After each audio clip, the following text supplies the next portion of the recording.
Hi, I am A-65. நம்ம spoken English பார்த்துட்டு இருக்கோம். ஸோ இதில் நம்ம டெய்லி ஒரு மோட்டிவேஷன் டைலாக் எப்போதுமே பார்த்துட்டு இருக்கோம். எதுக்காக இந்த மோட்டிவேஷன் டைலாக்ஸ் எல்லாத்தையும் பார்த்துட்டு இருக்கோம் அப்படி பார்த்தீங்கன்னா, முதல்ல நம்ம சைக்காலஜிக்கலா, அதாவது மன ரீதியா நம்ம ப்ரிப்பேரா இருந்துக்கணும். ஸோ நமக்கு ஒரு விஷயம் தேவைப்படுது அப்படின்னா வந்து அதை ஃபுல் விஷயத்தையும் ஃபோக்கஸ் பண்றதுக்காக எந்த ஒரு விஷயத்த கத்துக்கிறதுக்கு போகையில நம்ம எப்போதுமே என்ன பண்ணணும்னா ஒரு ஆர்வத்துல கரெக்டா இருப்போம். ஸோ ஃபர்ஸ்ட் ஸ்டார்டிங்ல அந்த ஆர்வம் இருக்கும். ஸோ அந்த எண்ட்ல வந்து நமக்கு ஆர்வமே இருக்காது. இது இவ்வளவுதான் இல்ல, இவ்வளவு கஷ்டமா இருக்கா அப்படிங்கிற ஒரு ரீசன்னால நமக்கு என்ன ஆகும்னா சைக்காலஜிக்கலா நம்ம சில மைண்ட் செட் வரும். அதனாலதான் டெய்லி ஒரு மோட்டிவேஷன் டைலாக் பார்த்துட்டு இருக்கோம். எதுக்காக அந்த மோட்டிவேஷன் டைலாக் பார்த்துட்டு இருக்கோம்னா, நம்ம புஷ் யுவர் செல்ஃப்னு சொல்லுவாங்க. நம்ம வந்து நம்மள நாமே வந்து முன்னாடி தள்ளிக்கணும். ஸோ ஏன்னா வந்து நம்ம ஒரு கம்யூனிட்டியோட வாழ்ந்துட்டு இருக்கோம். நமக்கு ஃப்ரெண்ட்ஸ் அண்ட் ஃபேமிலிஸ் எல்லாமே இருக்காங்க. நம்ம ஒரு குடும்பம், ஒரு நண்பர்கள் கூட இருந்துகிட்டு இருக்கோம். அப்போதைக்கு நம்மளை பத்தி அவங்க வந்து நெகட்டிவாவும் பேசலாம், பாசிட்டிவாவும் பேசலாம். அவங்க ஏற்றத்தாழ்வோட பேசுவாங்க. ஸோ நம்மள ஒரு சமயம் ஏற்றி வச்சு பேசுவாங்க, ஒரு சமயம் இறக்கி வச்சு பேசுவாங்க. இதனால நம்ம என்ன பண்ணுவோம், என்ன என்ன பண்ணக்கூடாதுன்னா மனம் தளர்ந்து அந்த விஷயத்த கைவிடக்கூடாது. நம்ம எப்போதுமே நமக்கு ஒரு விஷயம் தேவைப்படுது, நம்மளோட ட்ரீமுக்கு இந்த விஷயம் 100% தேவை அப்படின்னா வந்து அதை நோக்கி நம்ம பயணிச்சுக்கிட்டு தான் இருக்கணும். அதை விட்டு நமக்கு இதெல்லாம் வந்து நம்மளால முடியாது, செய்ய முடியாது, அந்த மாதிரி விஷயத்தெல்லாம் நமக்கு போவே கூடாது. இந்த கடவுள் படைக்கப்பட்ட உயிர்கள் எல்லாத்துக்குமே யூனிக்னஸ் இருக்கு. அதாவது எல்லாத்துக்குமே தனிப்பட்ட திறமைகள் எல்லாத்துக்குமே இருக்கு. அதே மாதிரி உங்களுக்குள்ள உள்ள தனித்திறமைகளை நீங்க தான் தேடி இருக்கணும். இந்த உலகத்துக்கு உங்களுக்கு ஒத்து போகல அப்படின்னா வந்து கண்டிப்பா உங்களுக்கு ஏதோ ஒரு விஷயம், புதுசா ஏதோ ஒரு விஷயம் உருவாக்க நினைக்கிறீங்க. கண்டிப்பா அதுல வந்து நீங்க ஃபோக்கஸ் பண்ணுங்க. கண்டிப்பா நீங்க வந்து வெற்றியோ தோல்வியோ கரெக்டா நம்மளோட எய்ம் நோக்கி டிராவல் பண்ணும் அப்படிங்கிற ஒரு மைண்ட் செட் இருக்கும். ஸோ உங்களுக்கு அது ஒரு ஃப்ரீயா ஃபீல் பண்ணுவீங்க. ஸோ நீங்க வெற்றியை கண்டாலும் சரி, தோல்வியை கண்டாலும் சரி, பயப்பட வேண்டிய அவசியமே இல்லை. மிஞ்சி மிஞ்சி போனா என்ன ஆகும், என்ன ஆகிட போகுது, நம்ம வாழ்க்கையை இழந்த போறோம். இந்த வாழ்க்கையில என்ன பண்ணிருக்கோம், what is meaning of life? இந்த வாழ்க்கையில நம்ம என்னதான் பண்ணிக்கிட்டு இருக்கோம்னே தெரியல. டே டு டே லைஃப்ல நமக்கு பிறக்கிறோம், சாகுறோம், இதைத்தான் நம்ம பண்ணிட்டு இருக்கோம். பிறந்து செத்துக்கிட்டு இருக்கோம். ஸோ இதை தாண்டி இதுக்குள்ளதான் இன்ப துன்பங்கள் எல்லாமே அடங்கி இருக்குது. இதுக்குள்ள நம்மளோட எய்ம் என்ன, நம்மளோட ஃபோக்கஸ் எதுல இருக்கணும், நமக்கு பிடிச்ச விஷயங்கள் என்னன்னு சொல்லிட்டு நமக்கு மைண்ட் சொல்றபடி நம்ம கேட்டு போயிட்டே இருக்கணும். ஸோ அதனால நீங்க யாரு என்ன சொன்னாலும் அதெல்லாம் காதலே வாங்கிக்காம, ஸோ உங்களை நீங்க பாசிட்டிவா பேசுவாங்க, நெகட்டிவா பேசுவாங்க. நீங்க அப்போதைக்கு என்ன யோசிக்கணும், உங்களோட மைண்ட் செட்டை ஸ்டேபிளா வச்சுக்கணும். எப்படின்னா, எல்லாருமே ஏதாவது ஒண்ணு விஷயம் பாசிட்டிவா நெகட்டிவா பேசிட்டு இருப்பாங்க. அந்த உலகத்துல எல்லாருமே ஏதாவது ஒரு கமெண்ட சொல்லுவாங்க. இதுதான் அட்ஜெக்டிவ்னு சொல்லுவோம். எப்பவுமே அடுத்தவங்க நம்மள அப்படி இப்படி பேசுறதுதான் நம்ம இங்கிலீஷ்ல அட்ஜெக்டிவ்னு சொல்லுவாங்க. அதாவது பெயர் சொல். அந்த மாதிரி உங்களை பத்தி எல்லாருமே அப்படி இப்படி பேசினாலும் நீங்க ஒரி பண்ணிக்காம புஷ் யுவர் செல்ஃப். அதாவது நீங்க முன்னோக்கி தான் நகர்ந்துகிட்டு இருக்கணுமே தவிர பின்னோக்கி போகக்கூடாது. நீ எப்போதுமே உங்களோட ட்ரீமை நோக்கி ஃபோக்கஸ்டா இருக்கணும் அப்படிங்கிற ரீசனால தான் நான் டெய்லி ஒரு மோட்டிவேஷன் டைலாக் பார்த்துட்டு இருக்கேன். அதோட நம்ம லேர்ன் பண்றதுக்கு சைக்காலஜிக்கலா சில மைண்ட் செட் தேவைப்படுது. அந்த ஒரு ரீசன்னால தான் நம்ம வந்து 50% வந்து சைக்காலஜிக்கலா மைண்ட் செட் பண்ணியிருந்தாலும் இது 50% லேர்ன் பண்ணிக்கணும். ஸோ 50% அந்த 50% சைக்காலஜிக்கலா நம்ம மன ரீதியா கரெக்டா இருந்தோம் அப்படின்னா வந்து நம்ம யாருமே எதுக்குமே சொல்லிக் கொடுக்க தேவையே இல்லை. சைக்காலஜிக்கலா ரீசன்னால தான் நம்ம ஸ்கூல் போயிட்டு இருக்கோம். ஸ்கூல் காலேஜஸ் இதெல்லாம் வந்து எல்லாத்தையுமே போயிட்டு இருக்கோம். ஸோ சைக்காலஜிக்கல் நம்ம மைண்டை வந்து ஒழுக்கத்தை கொண்டு வர்றதுக்காண்டி தான் நம்ம வந்து ஸ்கூல் காலேஜஸ் போறோம். கண்டிப்பா கத்துக்கிறதுக்கு லேர்ன் பண்றதுக்கு எல்லாத்துக்குமே வந்து ஸ்கூல் காலேஜ் போக வேண்டிய தேவையே கிடையாது. நம்ம வந்து மைண்ட் செட்டை சைக்காலஜிக்கலா செட் பண்ணிக்க மட்டும்தான் நம்ம வந்து ஸ்கூல் காலேஜஸ் எல்லாத்துக்குமே போயிட்டு இருக்கோம். ஸோ அந்த மாதிரி நீங்க எப்போதுமே மோட்டிவேட்டடா இருக்கணும். அதுக்கு நீங்க யாரு மத்தவங்க என்ன சொன்னாலும் ஏற்றமா பேசினா ஒரு சமயம் இவங்களே இறக்கமாவும் பேசுவாங்க அப்படின்னு சொல்லிட்டு நீங்க உங்களுக்குள்ள ஏற்றமா பேசினா சுமூத்தா சிரிச்சுட்டு, உங்களை தாழ்த்தி பேசினாலும் சுமூத்தா சிரிச்சுட்டு, ஓகே புஷ் யுவர் செல்ஃப், என்ன யார் எதை பேசினாலும் ஓகே புஷ் யுவர் செல்ஃப் சொல்லிட்டு முன்னாடி நோக்கி முன்னோக்கி உங்களை நீங்க தள்ளிக்கிட்டு முன்னோக்கி நகர்ந்து போயிட்டே இருக்கணும். இதுதான் ரொம்ப ரொம்ப முக்கியமான ஒரு விஷயம்.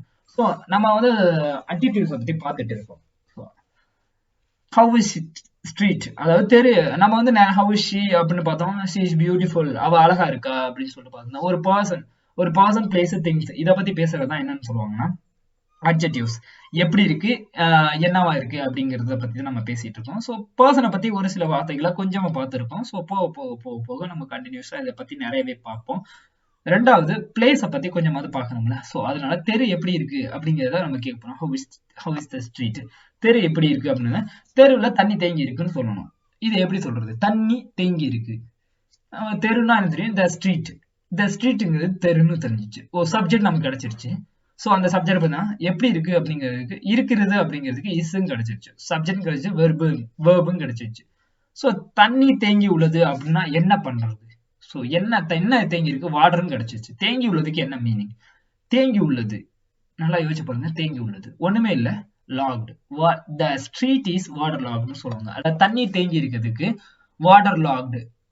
தண்ணி தேங்கி உள்ளது அப்படின்னா waterlogged. இந்த மீனிங் இந்த வார்த்தையை ஞாபகம் வச்சுக்கோங்க. லைட்டா உங்களால ஞாபகம் வச்சுக்க முடிஞ்சா ஞாபகம் வச்சுக்கோங்க. இல்லாட்டி ஃப்ரீயா விட்டுருங்க. ஸோ ஜஸ்ட் நீங்க அந்த தண்ணி தேங்கி இருக்கிறத பார்த்தீங்கன்னா ஸோ waterloggedங்கிறத உங்களுக்கு நினைவுக்கு வரும். ஜஸ்ட் ரிமெம்பர் பண்ணிக்கோங்க. waterlogged. The street is waterlogged. தண்ணி தேங்கி உள்ளது. நீங்க இதை போட்டு நீங்க மனப்பாடம் பண்ணி மக்கப் பண்ணிக்க வேண்டிய அவசியம் கிடையாது. The street is waterlogged. நீங்க தண்ணியை பார்த்தீங்கன்னா என்னவா இருக்கு லாக்டு, அதாவது தண்ணி தேங்கி உள்ளது அப்படிங்கிறத பார்த்தீங்கன்னா the street is waterlogged ஞாபகம் வச்சுக்கோங்க. ஞாபகம் வச்சுக்க வேண்டிய தேவை கிடையாது. ரியாலிட்டி வந்துச்சுன்னா ஒரு வாட்டி 2 வாட்டி நீங்க பார்த்துக்கிட்டே இருந்தீங்கன்னா அதுவே உங்களுக்கு ஞாபகம் வந்துடும். ஸோ இதை மட்டும் ஞாபகம் வச்சு. ரெண்டாவது தெரு குறுகியது, அதாவது தெரு சின்னமா இருக்கு அப்படின்னு சொல்லுவோம். நம்ம சின்னமா இருக்கு பெருசா இருக்கு, இது தெரு ஒரு பிளேஸை பத்தி பார்க்கல, இது சின்னமா இருக்கு பெருசா இருக்கு அப்படின்னு சொல்லிட்டு பார்ப்போம். இந்த ஸ்ட்ரீட் எந்த ஸ்ட்ரீட்டா வேணா இருக்கலாம்.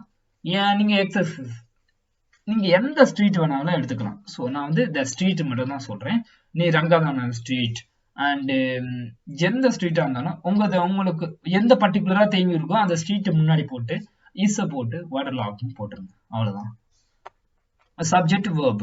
ஸோ இதை தான் என்னன்னு சொல்லுவாங்கன்னா சப்ஜெக்ட். நம்ம யாரை பத்தி பேசிட்டு இருக்கோம், சப்ஜெக்டை பத்தி பேசிட்டு இருக்கோம். ஸோ இதை தான் வேர்ப்னு சொல்லுவாங்க. எப்படி இருக்குது அப்படின்னு கேட்கறது கேள்விக்கு தண்ணி தேங்கி இருக்குது அப்படின்னு சொல்றோம். தெரு குறுகலா இருக்கு அப்படின்னு.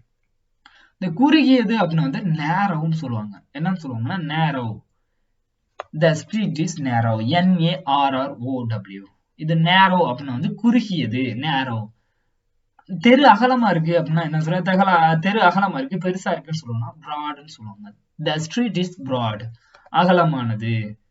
The தெரு அகலமான இருக்கு, the street is broad அப்படின்னு சொல்லுவாங்க. தெரு கூட்டமா இருக்கு. கூட்டம் கூட்டம் கூட்டம். இந்த கூட்டமா இருக்கிறதுக்கு என்ன மீனிங் பாத்தீங்கன்னா தெரு அப்படிங்கிறது the street, இருக்கிறது அப்படின்னு உள்ளது அப்படின்னு வந்து is, இருக்கிறது உள்ளது, இது எல்லாமே சேம் மீனிங் தான்.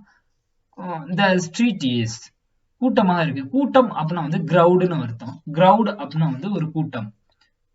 கிரௌடு கூட்டம். கூட்டமாக அப்படின்னு கிரௌடட். கிரௌடட். கிரௌடட் அப்படின்னா வந்து கூட்டமாக இருக்கிறது. the street is ஒரு நவுனை எப்படி அட்ஜெக்டிவா மாத்துறதா நம்ம பார்த்துக்கிட்டு இருந்தோம். இது கிரௌட் அப்படிங்கிறது நவுனு. ஸோ கிரௌடட் அப்படின்னா வந்து அட்ஜெக்டிவ்ஸ். நவுன்ல பெயர் சொல், அட்ஜெக்டிவ் அப்படின்னா பெயர் ஒலி சொல். அதாவது ஆக ஆகன்னு முடிஞ்சுன்னா கூட்டமாக அப்படிங்க முடியணும்னா அது அட்ஜெக்டிவாவா இருக்கும். So the street is crowded. ஒரு தெரு நெரிசலா இருக்குது, அதை தாண்டி நம்ம கூட்டமா இருக்கு, தாண்டி நெரிசலா ரொம்ப ரொம்ப ரொம்ப ரொம்ப நெரிசலா வந்துச்சுன்னா போகிறதுக்கே விளையாடுறதுக்கே இடம் இல்லை அப்படின்னு நம்ம என்ன சொல்றோம், the street is நமக்கு ரொம்ப எப்படின்னா நெரிசலா இருக்குது, அந்த தெருவில் ரொம்ப நெரிசலா இருக்கு அப்படின்னு சொல்லுவோம். the street is congested. எப்போ நம்ம சந்தைக்குலாம் போனோம்னா the street is always congested சொல்லுவோம். the always அப்படின்னா வந்து எப்ப பார்த்தாலுமே இங்க அங்க என்ன இருக்குன்னா கூட்டமாவே இருக்கும். அதுதான் Ranganathan street is always congested. இந்த மாதிரி இந்த Bharathi Nagar is always congested, நெரிசலாவே இருக்கும் பாரதி நகர். அதே மாதிரி உங்களுக்கு எந்த ஒரு ஸ்ட்ரீட் வந்தாலும் அதை முன்னாடி போட்டுக்கோங்க. ஸ்ட்ரீட் போட்டு ஸோ வேர்பு போட்டு verb street is always congested. இந்த ஆல்வேஸ் அப்படிங்கிறது என்னங்கிறத நம்ம பின்னாடி பார்ப்போம். ஸோ லைட்டா ஞாபகம் வச்சுக்கோங்க. இது ஏன்னா வந்து எப்ப பார்த்தாலும் அப்படிங்கிற மீனிங்கை குறிக்கும். ஸோ கன்ஜஸ்டட் அப்படின்னா என்னன்னா நெரிசலாக அப்படிங்கிறது ஒரு அட்ஜெக்டிவா இருக்கும். சாலை சீரானது. The road is smooth. ஸ்மூத்தா எப்படி இருக்குன்னா ரொம்ப மேடும் பள்ளம் இல்லாம ரொம்ப ஸ்மூத்தா இருக்கும். ஸோ எப்படின்னா ஹைவே எல்லாம் பார்த்துட்டீங்கன்னா அதான் ஹைவே இதெல்லாம் பார்த்தீங்கன்னா நம்ம வந்து ஸ்மூத்தா இருக்கும் ஓரளவு. ஹைவேல சில மேடு பள்ளங்கள் இருக்கும். ஸோ அதை தாண்டி நம்ம ஊர்ல உள்ள தெருக்களை உள்ள அது வந்து ஹைவே வந்து கொஞ்சம் ஸ்மூத்தா இருக்கும். The street is smooth. அது சீரானதுன்னு நம்ம தமிழ்ல சொல்ல மாட்டோம், ஸ்மூத்தா இருக்குன்னு சொல்லுவோம். சுரங்கப்பாதையில் தண்ணி தேங்கி உள்ளதுன்னு சொல்லுவோம். த சப்வே இஸ் waterlogged. waterlogged நம்ம ஆல்ரெடி பார்த்தோம்னா நம்ம தண்ணி தேங்கி இருக்குது waterloggedன்னு பார்த்தோம். த சப்வே இஸ் waterlogged. சுரங்கப்பாதையில் தண்ணி தேங்கி இருக்குது. இப்போ வந்து நம்ம ஒரு ஸ்ட்ரீட்டை பத்தி பார்த்துட்டோம். ஒரு வீடு அதை பத்தி பார்ப்போம். How is the room? Room எப்படி இருக்கு? அறைகள் பெரிய மற்றும் விசாலமான அறைகளாக இருக்கு அப்படின்னு சொல்லணும். பெரிய அப்படின்னா வந்து ஸ்பேசியஸ்ன்னு சொல்லுவாங்க ஒரு இடத்த. Spacious. The rooms are big. பெரிய அப்படின்னா பிக், ஸ்பேசியஸ் அப்படின்னா விசாலமான பெரிய ரூமா இருக்கு அப்படின்னா சொல்லுவாங்க. ஸ்பேசியஸ் விசாலமா இருக்கு அப்படின்னா ரொம்ப பெருசா இருக்குன்னு சொல்ல மாட்டோம். The rooms are big and spacious rooms. The rooms are big and spacious. எப்படி இருக்குன்னா spacious, அதாவது பெருசாவும் விசாலமாகவும் இருக்குது. The rooms are, இந்த R எதுக்கு சேர்த்திருக்கோம் அப்படின்னா இது ஆக்சுவலா இது ப்ளூரல் அப்படிங்கிற ஒரு விஷயம்னால நம்ம என்ன பண்ணிக்கிறோம், ப்ளூரல் சிங்குலர் ப்ளூரல்னா ஒருமை பன்மை அப்படின்னு சொல்லுவாங்க. சிங்குலர் அப்படின்னா வந்து ரூம், ஒரு ரூம் மட்டும் சொல்றதுனால, இது வந்து பல ரூம்களை சொல்றோம்னா ஆர் யூஸ் பண்றோம், ப்ளூரலா யூஸ் பண்றதுனால ஆர் யூஸ் பண்றோம். ஸோ இல்லாட்டி இஸ் தான் வரும். ஸோ இது ஆர் யூஸ் பண்றது எதுக்குன்னு கேட்டீங்கன்னா ப்ளூரலா இருந்தா. The rooms are big and spacious சொல்றோம். அறைகள் பெரியதும் விசாலமானது. அறைகள் காற்றோட்டமாக இருக்கிறது. ஏர் அப்படின்னா காற்று, காற்றோட்டமா இருக்குன்னா ஏரி. The rooms are airy, அது காற்றோட்டமா இருக்கு. வீடு வசதியாக இருக்குது அப்படின்னு பாத்தீங்கன்னா the house is அது வீடு எப்படி இருக்கு, the house is வசதியா இருக்குதுக்கு என்ன சொல்லுவோம், கம்ஃபர்டபுளா இல்ல கன்வீனியன்ட்னு சொல்லுவோம். the house is convenient, அதாவது வசதியா இருக்கு. கன்வீனியன்ட் அப்படின்னா வந்து வசதியாக அப்படிங்கறத பார்த்தோம். இது வசதியான, கம்ஃபர்டபுளுக்கும் கன்வீனியன்ட்க்கு ரெண்டுமே வசதியாக, கம்ஃபர்டபுளா இருக்கு அப்படின்னா வசதியா இருக்குன்னு தானே அர்த்தம். ஸோ கன்வீனியன்டா இருக்குது அப்படின்னா வந்து வசதியா இருக்குன்னு அர்த்தம். இந்த ரெண்டுக்கும் உள்ள டிஃபரன்ஸ் அப்படின்னா கன்வீனியன்ட் அப்படின்னா வந்து பெர்மனண்டா இருக்கும். ஸோ பெர்மனண்டா அப்போதைக்கு. கம்ஃபர்டபுள் அப்படின்னா இப்போ வந்து ஒரு ஜேர்னி போறீங்க அப்படின்னா வந்து அது கம்ஃபர்டபுள் ஜேர்னியா இருக்கும். ஸோ உங்களுக்கு வசதியா இருந்துச்சு, ஜேர்னி வசதியா இருந்துச்சு, ஒரு சேர்ல உட்காரிங்க அப்படின்னா அது வசதியா இருக்கு அப்படின்னா கம்ஃபர்டபுள் சொல்லுங்க. எதெல்லாம் வந்து பெர்மனண்டா இருக்கோ அதெல்லாம் என்னன்னு சொல்லணும்னா பெர்மனண்டா இருக்குன்னா கன்வீனியன்ஸ் சொல்லணும். ஒரு பெர்மனண்டா இல்லாத எப்படின்னு அப்போதைக்கு ஒரு ஜேர்னி இந்த மாதிரி போகலாம் கம்ஃபர்டபுளா இருந்துச்சு அப்படிங்கறத சொல்லணும். ஜேர்னி இந்த மாதிரி விஷயங்கள்லாம் என்ன பெர்மனண்டா இருந்தா அது கன்வீனியன்ட், பெர்மனண்டா இல்ல அப்படின்னா கம்ஃபர்டபுள். ரெண்டுமே வசதியான மீனிங் தான். ஆனா வந்து எங்க யூஸ் பண்ணணும், பெர்மனண்டா இருக்கு அப்படின்னா வந்து எதெல்லாம் பெர்மனண்டா, வீடு பெர்மனண்டா தானே இருக்கும். The house is convenient. இல்ல அதை வந்து மாத்த போறீங்களா, ஒண்ணுமே இல்லைல்ல. ஸோ அதை மாத்த முடியாது. The house is convenient. Okay, இந்த மாதிரி டே டு டே லைஃப்ல சின்ன சின்ன விஷயங்களை இப்போ பிளேஸை பத்தி ஃபுல்லாவே பார்த்துரும். அடுத்து வந்து திங்ஸ் அண்ட் இதெல்லாம் பத்தி நம்ம கொஞ்சம் கொஞ்சமா பார்க்க ஆரம்பிச்சிருவோம். ஸோ நம்ம வந்து மைண்ட்ஸை ஃப்ரீயா செட் பண்ணி வச்சுக்கணும். நம்ம சைக்காலஜிக்கலா நம்ம ப்ராப்ளம் இல்லாம இருந்தா மட்டும் தான் நம்ம என்னென்ன விஷயங்களை கத்துக்கிறோமோ அதை அப்படியே நம்ம வந்து ஃபோக்கஸ் பண்ணி நம்ம மைண்டுக்குள்ள போவோம். ஸோ அது வரையும் நம்மளுக்கு மைண்டுக்குள்ள ஏறாது. நான் டே டு டே லைஃப்ல ஏதாவது ஒரு விஷயத்த சொல்லிட்டே தான் இருப்பேன். ஸோ அதை லைட்டா நீங்க காதுல மட்டும் வாங்கிக்கோங்க. ஸோ என்ன சொல்றேன் மட்டும் லிசன் பண்ணிக்கோங்க. ஸோ லிசன் பண்ண உங்களுக்கு என்ன ஆகும்னா, ஸோ அவன் எதை சொல்லியிருக்காங்கல்ல, ஸோ அது மாதிரி உங்களுக்கு ரிமெம்பர் ஆகும். ஸோ ஜஸ்ட் நான் ஒரு டீச் பண்ணேன் அப்படின்னா உங்களுக்கு ரிமெம்பர் ஆகும். லேர்ன் பண்ண மாதிரி தான், லேர்ன் பண்ணி ப்ராக்டிஸ் பண்ணாதான் உங்களுக்கு கத்துக்க முடியும். Okay, this is A-65. Thanks for watching this video. Have a nice day.